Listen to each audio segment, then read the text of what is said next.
بسم اللہ الرحمن الرحیم۔ السلام علیکم۔ حضرت حسین رضی اللہ تعالیٰ عنہ پر دریائے فرات کے پانی کی بندش کا المناک واقعہ۔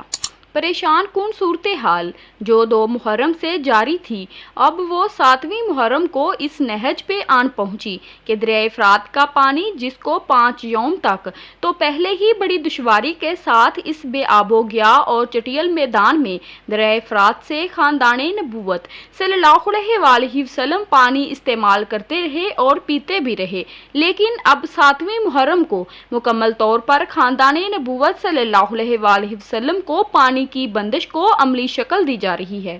یزیدی فوج کے سربراہ نے عمرو بن سعد کو سینکڑوں کی تعداد پر مشتمل فوجی دستہ دیا کہ تم دریائے فرات پر سب کو متعین کر دو اور اتنی دور تک پہرا لگاؤ کہ قافلہ حسینی رضی اللہ تعالیٰ عنہ میں سے کوئی ایک بھی کسی حصے سے بھی پانی نہ لے سکے۔ ذرا سوچئے کہ بندش آب کے بعد قافلہ حسینی رضی اللہ تعالیٰ عنہ پر کیا گزری ہوگی، جبکہ زمین آگ اگل رہی ہو اور آسمان آگ برسا رہا ہو اور کوئی ٹکڑا سیاہ بادل کا نظر نہ آ رہا ہو۔ ایسے چٹیل ریگستانی تپتے ہوئے میدان میں جب پانی تک بند کر دیا جائے تو اس کا اندازہ لگانا مشکل نہ ہوگا کہ خاندان نبوت کا کیا حال ہوا ہوگا۔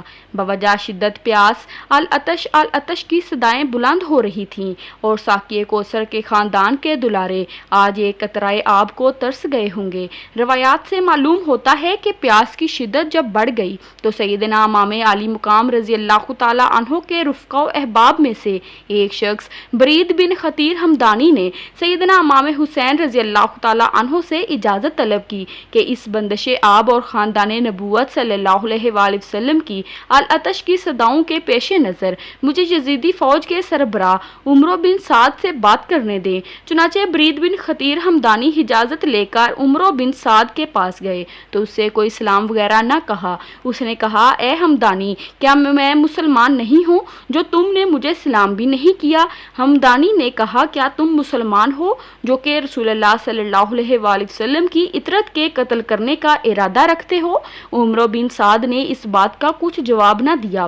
پھر ہمدانی نے کہا، دریائے فرات کا پانی ہوش و تیور پی رہے ہیں، لیکن حسین ابن علی رضی اللہ تعالیٰ عنہ اور ان کے بھائی اور خواتین اور بچے پانی نہ ملنے سے دم توڑ رہے ہیں۔ اس کے جواب میں عمرو بن سعد نے کہا، اے ہمدانی، میں خوب جانتا ہوں، مگر میں کروں کیا؟ مجھے عبید اللہ ابن زیاد نے اس کام پر مامور کیا ہے۔ ہمدانی کو یقین ہو گیا کہ اس پر اس بات کا قطعاً کچھ اثر نہیں، لہٰذا وہ مایوس ہو کر بارگاہ امام حسین رضی اللہ تعالیٰ عنہ میں واپس آ گئے۔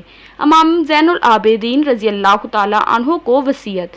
حضرت سیدنا امام حسین رضی اللہ تعالیٰ عنہ بیٹیوں کو نصیحت کرنے کے بعد اپنے فرزند حضرت سیدنا علی بن الحسین رضی اللہ تعالیٰ عنہ کے پاس گئے اور انہیں آغوش میں لے کر بوسہ لیا اور فرمایا، تم جب مدینہ منورہ پہنچو تو میرے دوستوں کو میرا سلام کہنا اور کہنا کہ میرے باپ نے مجھے اس کی وصیت کی تھی، اور جب کبھی تمہیں کوئی دکھ یا تکلیف پہنچے تو تم میرے اس دکھ اور تکلیف کو یاد کرنا، اور جب دیکھو کہ کسی کی گردن ناحق کاٹی گئی ہے تو تم مجھے یاد کر لینا، اور جب بھی ٹھنڈا پانی پیو تو میری پیاس اور اس جگہ کی تپش کو یاد کر لینا۔ بے شک لائک، شیئر اینڈ سبسکرائب ضرور کریں۔